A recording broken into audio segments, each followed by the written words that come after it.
The views and opinions expressed on all radio shows broadcast on TOMz Radio Toronto are entirely those of the hosts, guests, and callers who are entirely responsible for all show content and do not in any way reflect the opinions of TOMz Radio Toronto or its staff.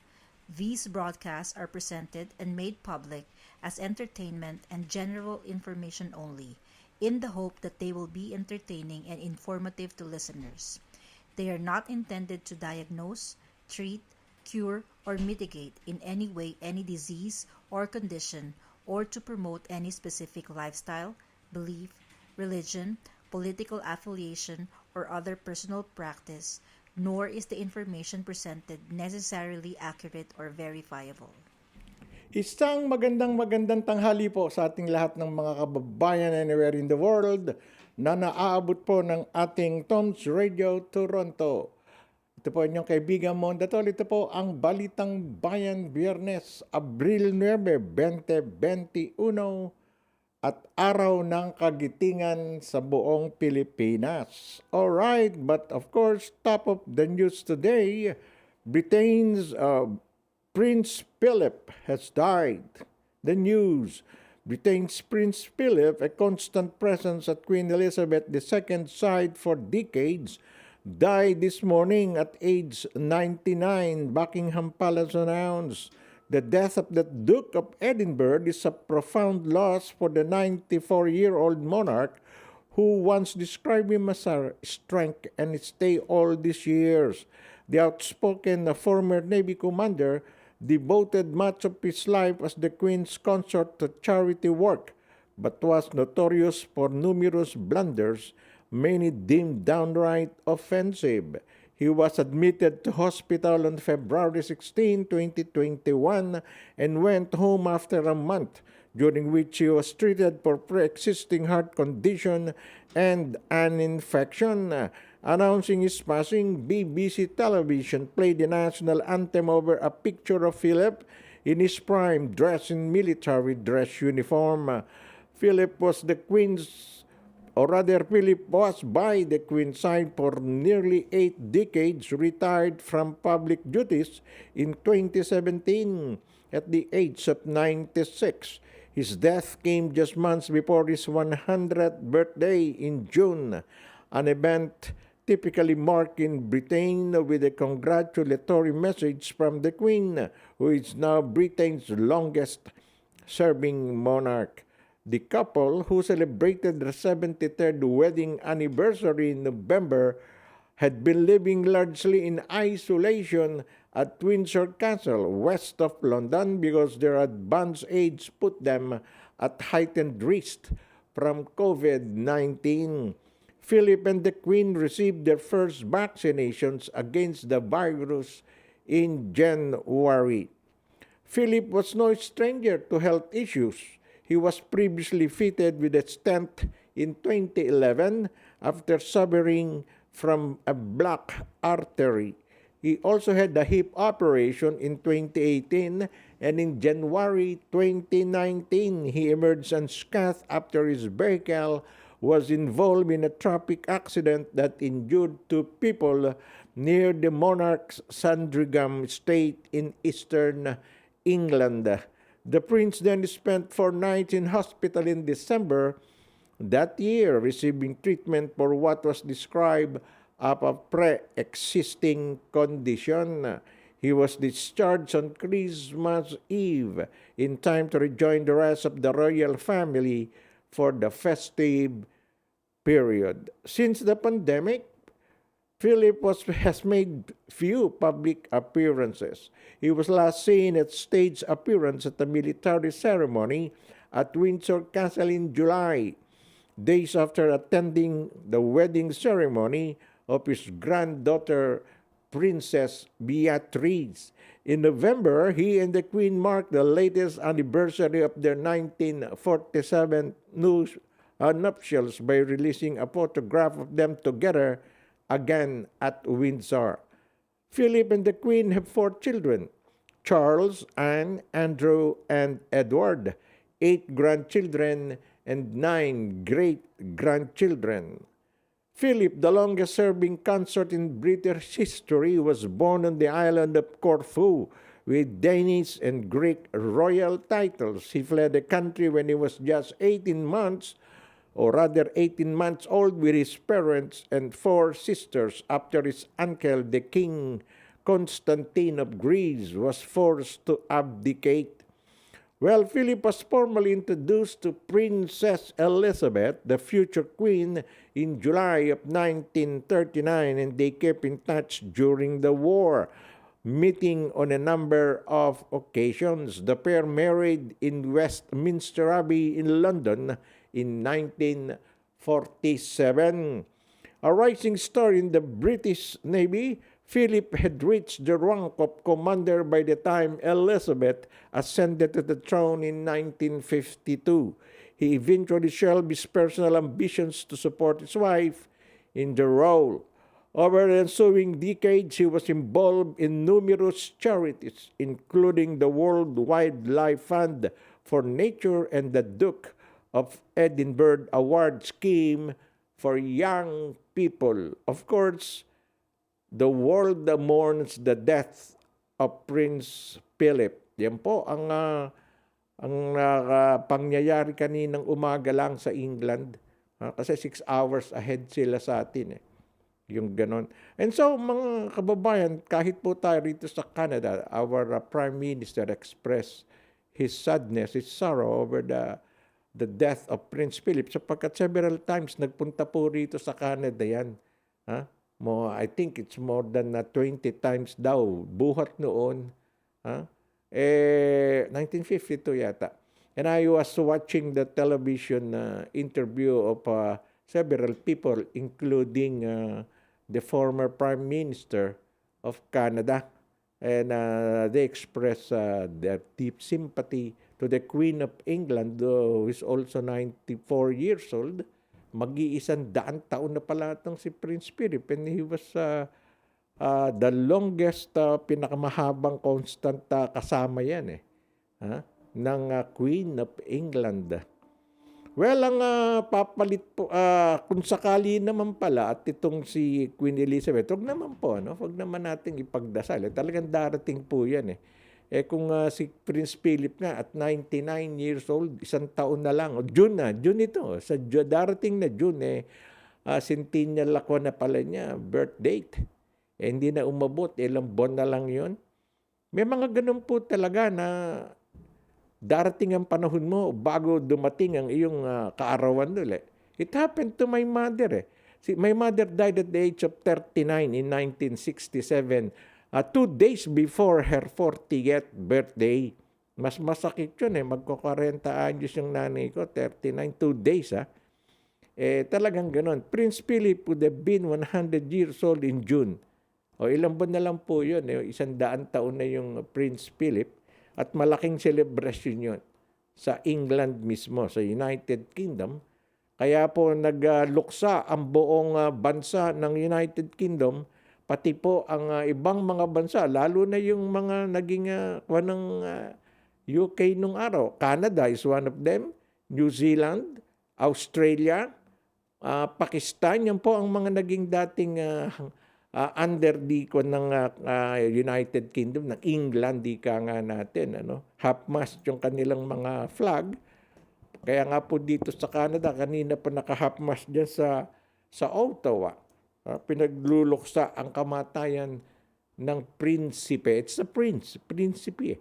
Hindi ba direct, Pag queen, dapat king, yung asawa nun, kung si Queen Elizabeth, King Philip talaga to.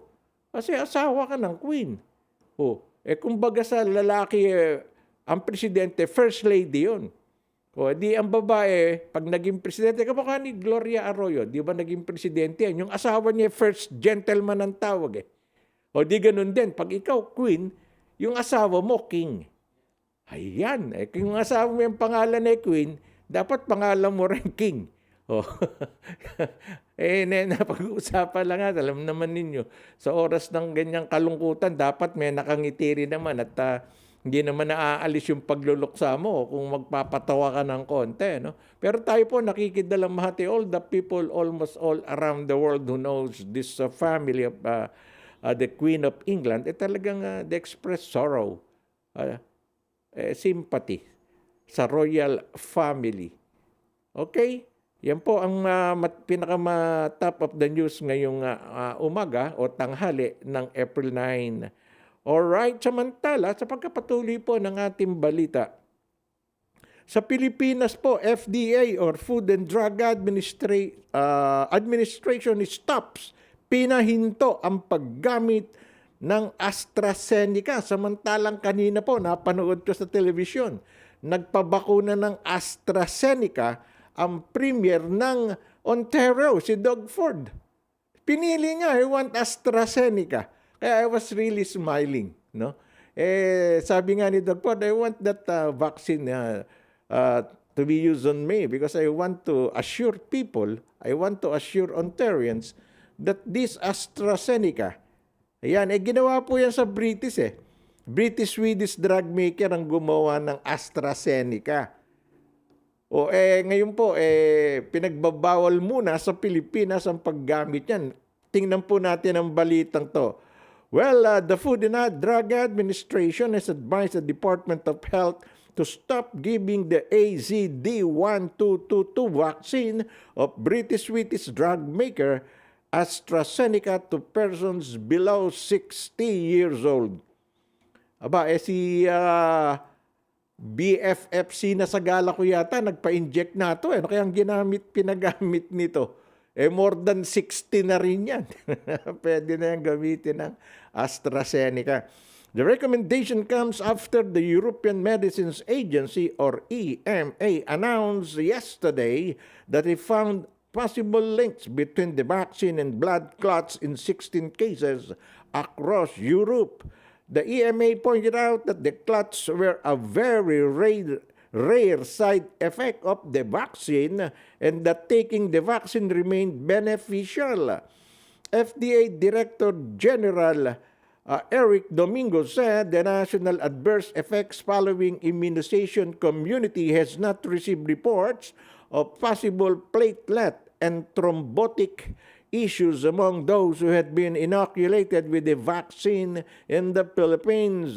However, Domingo said the FDA advised the health department to restrict the use of the vaccine in light of the EMA warning. Domingo said they have asked the DOH na kung may natitira pang AstraZeneca vaccine, siguro ay huwag munang gamitin sa mga Pilipinong below 60 years old. So we get clearer evidence and clearer guidelines from World Health Organization. Well, sabi po yan ni Domingo, he added that those who took the first dose and did not experience any adverse effect or reaction will be allowed to take the second dose. The country expects to receive more than 900,000 doses of the AZD1222 vaccine through the COVAX facility in May, as well as additional doses procured through the private sector in the third quarter of the year. Well, a number of nations have suspended the use of AstraZeneca's vaccine for younger populations after it was earlier banned outright in several places over blood clot scares. The United Kingdom also yesterday said it would adopt new medical advice to offer most people under 30 an alternative to AstraZeneca if possible after reporting 19 deaths from clots among people who received the shot. Well, the EMA examined 86 blood clotting cases, 18 of which were fatal, out of around 25 million people in Europe who received AstraZeneca vaccine. Most of the cases were in women aged under 60. Uy, delikado pala, no? The World Health Organization vaccine expert yesterday echoed EMA's findings, saying a causal or causal relationship between the vaccine and blood clots was plausible, but it's not confirmed. But AstraZeneca itself said 2 studies by British and European regulators reaffirmed that the benefits of its vaccine, or rather vaccine, far outweigh the risks. Canada, France, Germany, Italy, and Belgium, plus Spain and the Netherlands are among countries not recommending the shot for younger people. Kaya nga po dito nga sa Canada, no, pinagbawal muna, except those people above 60. Pwede sa kanila sa senior citizens, pero below. I don't know how young is Premier Doug Ford. Di ko po alam kung ilang taon yan. Mukhang bata kasi, very chubby, tsaka yung mukha niya mukhang 59 and a half, yung gano'n no? Nagpa-inject nga siya ng AstraZeneca kaninang umaga, and he wants the attending nurse yata o doktor, yung naging, I want AstraZeneca. I want to show our countrymen here, province mates in Ontario, that it is safe. Pero siguro ilang taong, mukhang bata pa rin si Doug Ford kaya nga AstraZeneca pinili, pero pinahinto muna yata yung paggamit nito sa mga younger people, 30 years old down. Wag muna. Kasi po marami talaga rito. Hindi lang dito sa Canada, kahit sa Pilipinas, ang dami pong yung makakapalang dugo. Nga, yung merong maninipis ang dugo, di ba? Yung po mga umiinom ng blood thinner, like me. Ako, 2 blood thinner ko because of my heart condition. My aortic valve was replaced by a mechanical one. So I have to take mas matapang na blood thinner. Yun na nga, ang posibleng mag-blood clot ka kung makapalang dugo mo, thick blood. Nga, yun ang palagay ko ang tinatamaan ng blood clot. Nga, kasi nga, thick, makapal, and dugo mo, i-injectionon kayo, yun ang kalaban yata noon. Yun ang pagkakaintindi ng ibang mga medical expert. Kaya sabi nila, ibibigay lang natin to dun sa mga senior citizen. Kasi karamihan sa senior citizen, nagkakaroon ng, meron na silang iniinom na pampanipis ng dugo. Ika nga natin, kasi pag nagba-blood clot lang ang isang tao siguro pag makapalang dugo, kamukha nitong aking bisita rito sa studio. Si immigration consultant namin, si Mitch Fernandez, makapalang dugo nito, pero manipis ang muka. Marami akong kilala, manipis ang dugo, makapalang muka. Ito, baliktad. Ika nga natin. Natin sinasabi, kaya kailangan talaga. Tingnan po talaga ng, alam niyo po Canada, tulad ng mga Kano at saka British. Makon yan maingat yan sa pag-administer ng vaccine. Ika nga natin. Dahil mga kilalang bansa, yung pag doon, may mga, ang AstraZeneca po, yan ay ginawa sa England. Swedish and English, ang laboratoryong gumawa niyan. Kaya nga po, ingat na ingat sila. British-Swedish drug maker, AstraZeneca. Ayun, kailangan nilang pakita talaga na pwede yan Pwede naman po yan mas maganda po ang magiging yung benefits. Nangingitin na kami ni Direk Ricky Q. The benefits of its vaccine, yung AstraZeneca, far outweigh the risk. 25 milyon na po ang na-injectionan sa England. Sa Europe. Sabi nila, nagka-problema yung 86 nagkaroon ng blood clotting cases. 18 doon fatal. I-compare mo yun sa 25 million. Di ba ilang 0.00% lang yun siguro? Pero alam naman ninyo yung ating mga pinuno ng pamahalaan. Alam naman natin siguro yung World Health Organization. Wala naman pong perfect. There is no perfect vaccine. Sa lahat ng virus at sa lahat ng mga karamdaman or diseases. Pero pinabababa nila to the lowest. Para po yung side effect niyan napag-aaralan pa. Pero there is no such guarantee na 100% sure na walang side effect po ang lahat ng vaccine. Whether it is Pfizer, Moderna, Johnson & Johnson, AstraZeneca, Sinovac, or Sputnik 5. Wala pong perfectong nagsasabi. 100% sigurado po, secure, it's a clean one. It's perfect. Wala pong perfect sa buhay, kahit na vaccine. Even my friend Perfecto is not perfect. It's only the name that is perfect. O di po ba? Kaya nga, it really, it far outweigh the risk. Yun. Pero dito, siyempre, sa Canada, kamukha ng France, Germany, Italy, Belgium, Spain, the Netherlands, pinahinto muna. They want to be assured na bababa pa ang kanilang side effect ng AstraZeneca. Although nandito na AstraZeneca, ako man siguro, pag ako, qualified naman ako Kung ako, I just want to see my doctor because I'm taking yung pinakamalakas na blood thinner because of my heart problems or conditions. Kung pwede sa akin yun, ba't hindi? Ba't ako mamimili pa? Ika nga natin, And besides, I've reached this age. Kung talagang it's my time to go to the to the paradise of my Lord and my Creator, okay lang ako Handa naman tayo dyan. Yun nga lang, kung talagang, kung alam mo nang tatamaan ka, ba't patitira ka pa ba't patutuso ka pa? Kung talagang alam mong babagsak ka, pero kung hindi alang dyan, alanganin, sige lang Kasi bagay kung nga yung premier natin, antapang si Doug Ford. Pitbull nga ang tawag ko dyan Hindi ko makakahul masyado, pero pagkagat mo, todas ka. Ayan, napatunayan na naman niyang ayos yung ginawa niyang 1 month emergency lockdown. Triplado ang nagiging infection rate ng Ontario. Paano na yung sinasabi ng mga dalubhasang kritiko? Tumahimik sila lahat ngayon.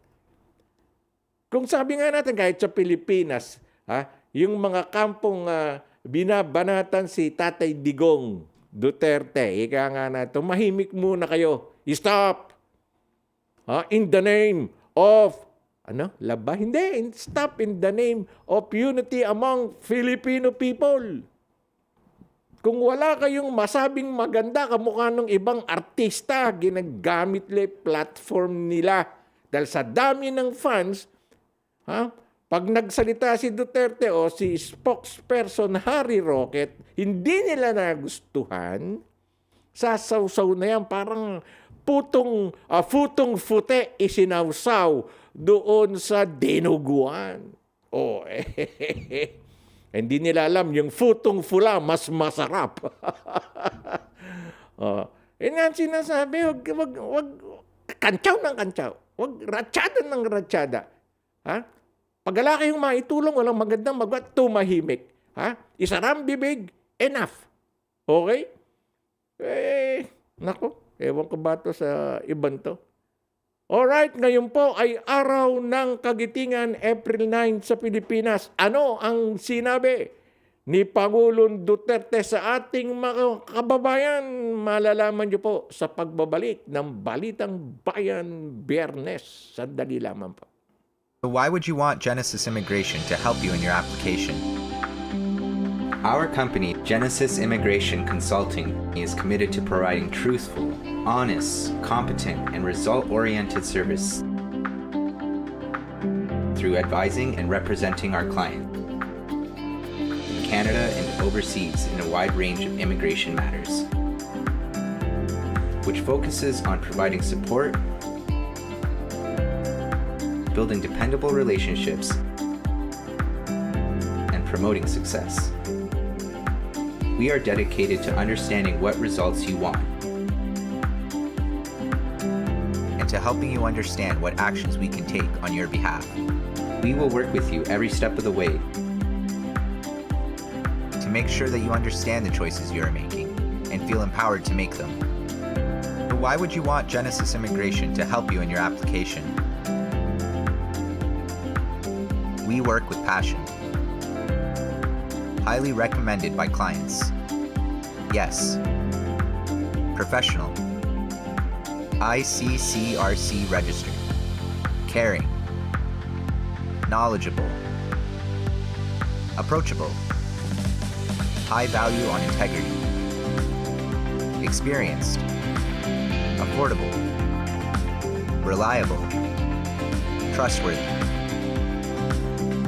For more information, please visit us at www.genesisimmigrationconsulting.com. Thank you for watching. If you like this video and you want to see more, or have an idea you would like to see on our next video, click like and subscribe, and leave a comment.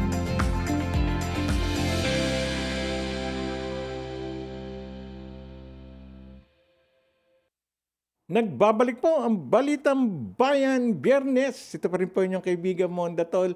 At tayo po yung nagpapasalamat nga, nakalimutan ko kanina, the start of the show, sa lahat po ng ating mga health workers at frontliners na patuloy pong handyan nakikibagbakbakan sa di nakikitang mga kaaway. At sa araw po ng kagitingan sa Pilipinas, in English po yun Day of Valor. Valor. Ano ba yan? Direct? Valor o Valor. Dito kasi sa Canada, pag yung A. Kaya nga, well, once a while, once in a time nung araw, di naman po nung araw, mga ilang taon, ako uma-attend ng mga show, event. Malaking event yun. I know the DJ or the host, and he saw me. And then, ladies and gentlemen, we are honored here with the presence of our dear friend, the publisher and editor-in-chief of the Philippine Courier, Mr. Raymond Datol. I was saying, is that me? Bakit Raymond Datol? Ramon Datol ako. They pronounce it in the A-E-I-O-U, yung gano'n Datol. Sa Pilipinas, Day of Valor. Tagalogin na lang natin. Araw ng Kagitingan. Duterte pays tribute to frontliners as Robledo rallies for unity amid dark times. Ayun, ako. Ayos to Parehas sila. Binigyan natin ng parehas na kwan. As the country commemorates Araw ng Kagitingan of Day of Valor and grapples with rising COVID-19 infection, President Rodrigo Duterte paid tribute to the frontliners amid the pandemic. In his Day of Valor message, Duterte said the occasion is a reminder of the Filipinos' determination to prevail over adversity. Today, we honor our fallen soldiers whose sacrifice became the bedrock of our resolve to uphold our most cherished liberties. As we continue to overcome the COVID-19 pandemic, we take a moment to honor the fortitude displayed by our selfless and dedicated frontliners whose unrelenting commitment in this fight reflects the heroism of the warriors of Bataan that continues to inspire in us greatest sense of patriotism and solidarity during these trying moments. Araw ng Kagitingan is commemorated every April 9. The holiday commemorates the fall of Bataan in 1942, wherein Filipino and American troops courageously resisted the numerically superior Japanese invaders. Members of the 160 Strong Healthcare Professionals Alliance Against COVID-19 on March 22 called on the government to take the 2-week period of strict restrictions on Metro Manila and for nearby provinces to strengthen healthcare system. The Filipino Nurses United have also renewed its call to hire more health workers and provide medical frontliners with sufficient protection and just compensation as several hospitals report full capacity at their COVID-19 wards.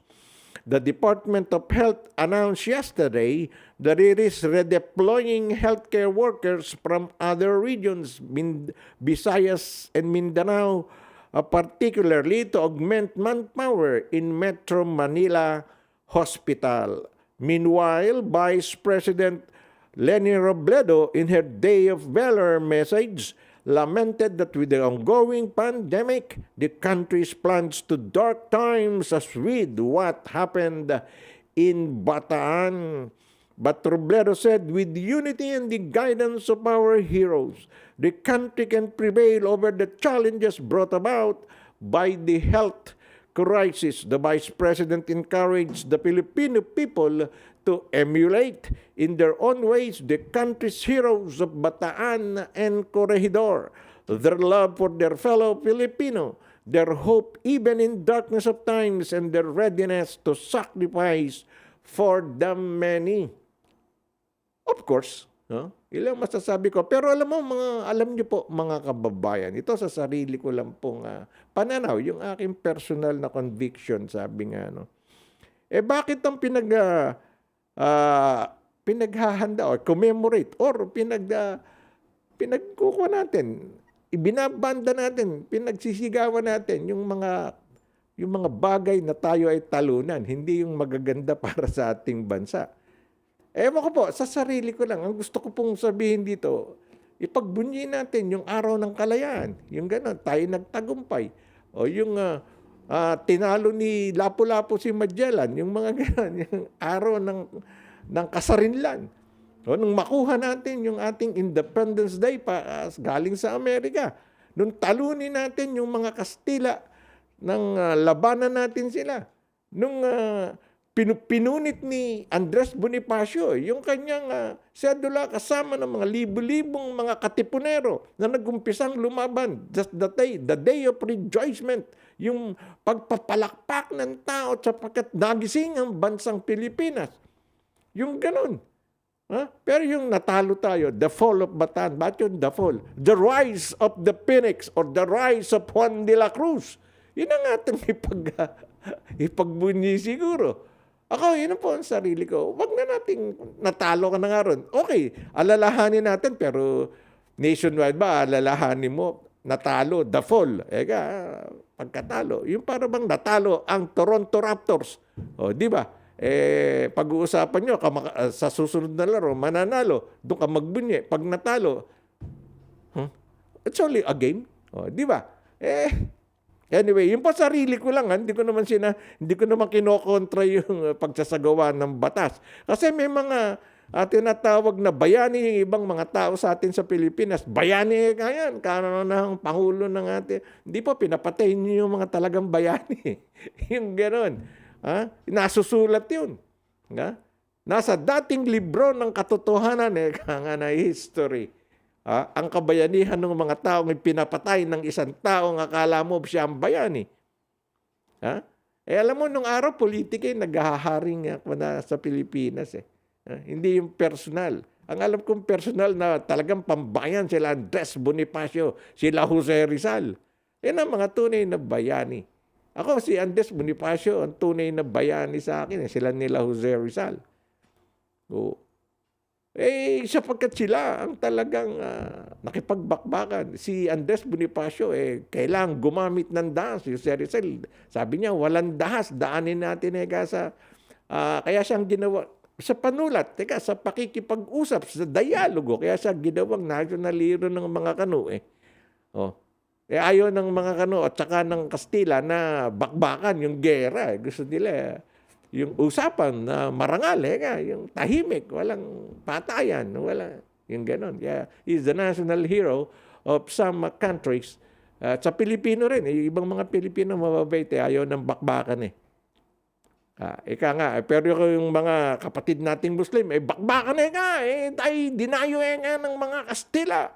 O si Lapu-Lapu, tunay na bayani, nagkauna-unahang nakipagsaksakan, iskrima, patayan, yung ganon.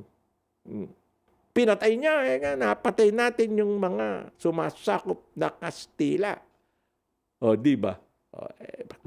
Marami pong debate sa mga ganyang issue. Parang Kaya ayokong sumasali sa ganun.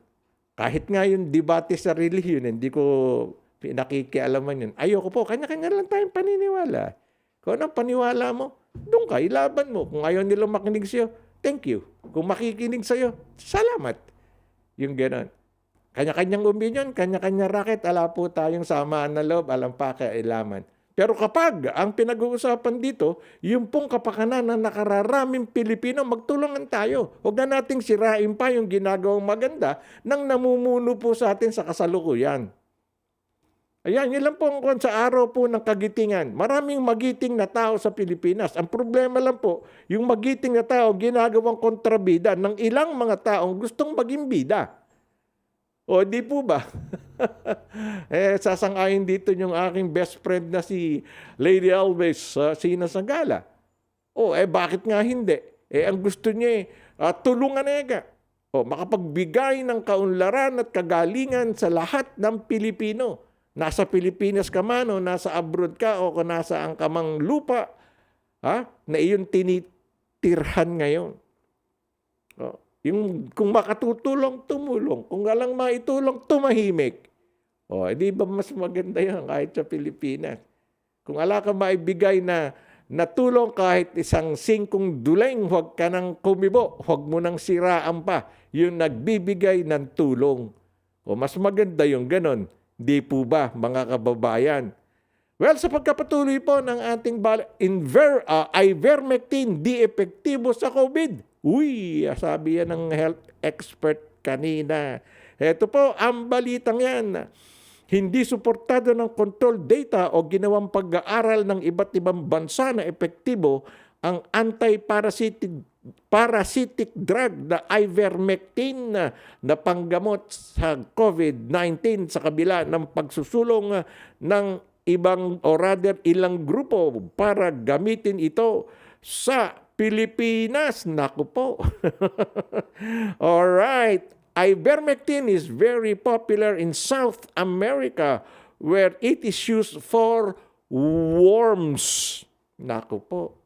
A lot of countries started using it out of desperation. Clearly, the data studies that are coming out really don't show that it is working. Ito ay ayon kay infectious disease expert Dr. Edsel Salbana sa panayam sa kanya ngayong Biyernes. Early data showed that maybe it works in a petri dish. Maybe it works in certain subsets of patients. But when they did the big clinical trials with proper controls for any kind of bias, it turns out it does not work. Sabi pa niya.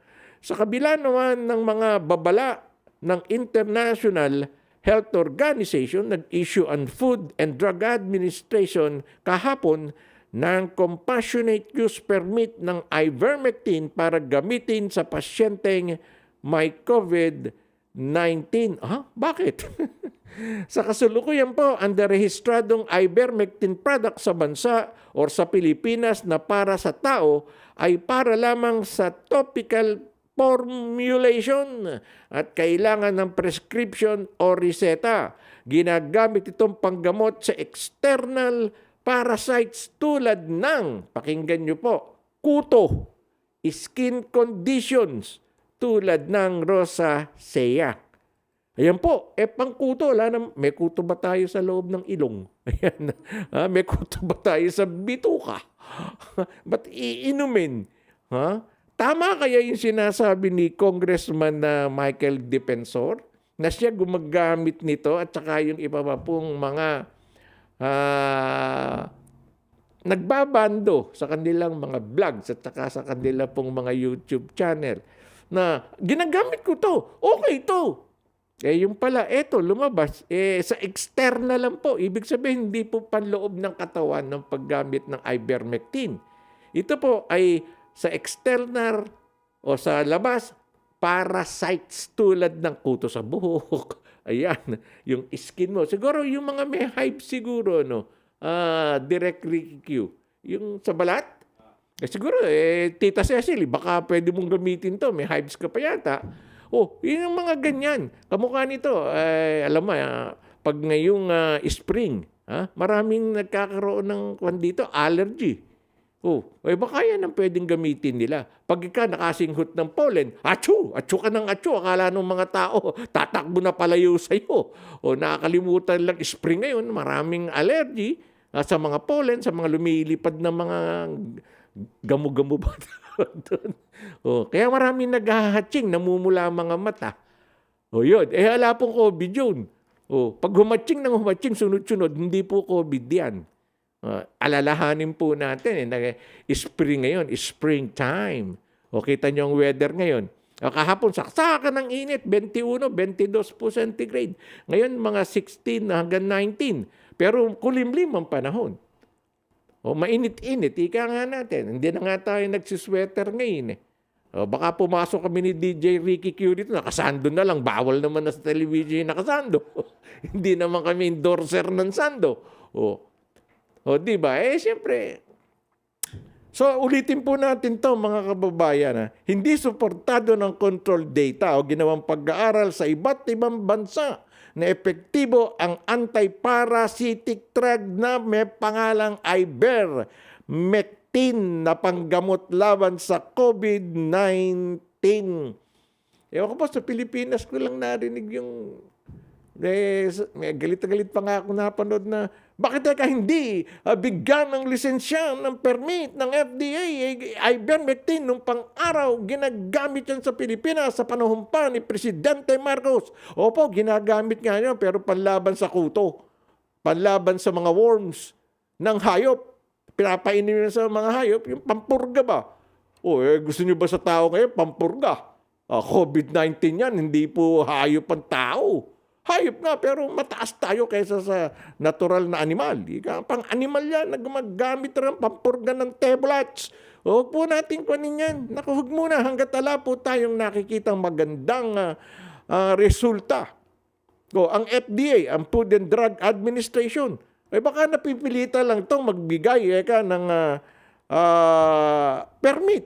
So sabi nga, nung Huwebes, kahapon, nagbigay ang FDA ng compassionate use permit ng ivermectin or ng ivermectin para gamitin sa pasyenteng may COVID-19. Tinan po, sana pong magkamali. Yung compassionate use permit na ibinigay ng FDA sa ivermectin. Wala po sanang mangyari pero very clear po, nakalagay doon External usage lang po yan. External, para sa external parasites, kuto. Yan ay sa buhok. Pag kayo hindi naliligo ng mga 3 buwan, kukutuhin kayo, lisa at kuto. Yan ang mangyayari. Yan ang ginagamot dyan. Ewan ko po kung bakit lumabas yung ivermectin. Ang dami na pong mga bagong gamot ngayon. Nga lang, nagkakaproblema po ang Pilipinas sapagkat hindi pa dumarating yung mga ibibigay na mga gamot or yung binili na ng Pilipinas. Bumili na po tayo sa China. Umorder na po tayo sa Pfizer. AstraZeneca. Hindi ko po malaman kung bakit ganito ang nangyayari dito. Why? Ano ang problema? Ivermectin? Nagtataka nga ako, bakit naman yung pabunan? Pabunan Laboratory has several medicines that could probably help dito sa COVID-19. Hindi po inasikaso ng FDA. Total mo ang ginawa, nagpunta ng Jakarta sa Indonesia. Inistima sila ron dahil nakita ng Indonesian government na possible na maging gamot ito kontra COVID. Bakit hindi man kinausap ng FDA nila Dr. Duque, nila Dr. Domingo? Yung pabunan honors, yung mga pamilya po ng mga doktor yan at saka mga lawyers. Ang tagal-tagal na pala nung pabunan. My best friend, isa sa best friend ko po nung high school, si Lito Jose, pharmaceutical agent po nung araw sa Pilipinas yan. And he boasts na siya po ay nakikipag-deal na nung araw sa pabunan pa. It's a laboratory, it's a clinic. Bakit po hindi pinakinggan? Di malang tiningnan ng FDA kung ano yung gustong ipakita ng Fabunan Clinic. Ito po, we have this possible vaccine for COVID-19. O tapos lalabas yun, ivermectin, yung pala panghayop, for external use lang, pamatay ng kuto. Diyos ko dahil, anak ng dragon, ika nga natin. Bakit ganyan? Dapat siguro, pag hindi magandang pinakikita na ng cabinet member like si Duque. Kahit na si Domingo, yung mga pagkakataong ganun, may mga pagkakataong Pilipinong lalabas na magaling scientist. Hindi po ako galit. Kaya lang, binibigyan lang po natin ng konting karapatan ng lahat ng Pilipinong pwedeng makatulong sa pagsugpo ng COVID-19. Namimili itong mga sinalipak ng katotohanan nato. Yung ganon. Yung ganyan rin. Sapagkat siguro, yung Fabunan, napakaliit niya. Pilipino, wala naman ang daang milyon yung pwedeng panlagay sa mga dapat lagyan. Saksakan yung mga butas na hindi nasasaksak. Naku, ano ba yan? At any rate, ivermectin, huwag niyo po munang gagamitin yan. Ang Pilipinas po, the Philippines tally of coronavirus o COVID-19 cases rose to 840,554 this morning after the DOH reported 12,225 new infections, even as 10 laboratories failed to submit reports on time. Due to this, number of active cases in the country continued to rise to 178,351, the highest recorded this year. Naku, tumataas pa. Well, yan po ang ating mga balita, mga sariwang balita as of this hour. Balitang Bayan po with Mondatol. Of course, you could watch us www.tomzradio.com. Ayan po, at sa Sabado, ay ibibigay na po namin sa inyo ang aming landline for you to call kung gusto nyo pong sumali sa diskusyon. And after this, Health and Wellness by our dear friend Josephine Isla. And tomorrow, Sabado, April 10, Datol Order at 12 o'clock. 30 minutes, commentary and opinion. The last 30 minutes po ng Datol Order, I have a very important guest. A master at 10 years old. One of the cutest and smartest little kid at 10 years old will be my special guest in a 30-minute one-on-one interview with a boy wonder at 10 years old. Okay, subaybayan niyo po bukas siya. What's that? Tomorrow, the Tall Order, 12 to 1 p.m. After that, Tinig ng Bayan with Rolly Mangante. Well, maraming salamat pong muli. Ito po inyong kaibigan Mondatol, Balitang Bayan, Biyernes. Thank you and good day. So why would you want Genesis Immigration to help you in your application?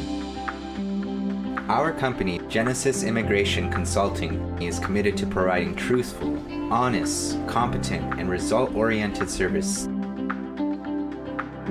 through advising and representing our client in Canada and overseas in a wide range of immigration matters, which focuses on providing support, building dependable relationships, and promoting success. We are dedicated to understanding what results you want and to helping you understand what actions we can take on your behalf. We will work with you every step of the way to make sure that you understand the choices you are making and feel empowered to make them. But why would you want Genesis Immigration to help you in your application? We work with passion.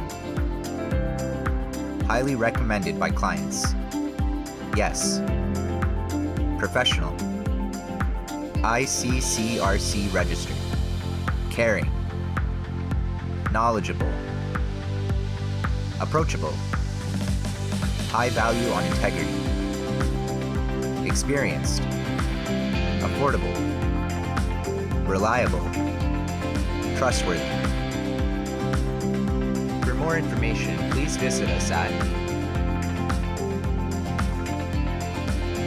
www.genesisimmigrationconsulting.com.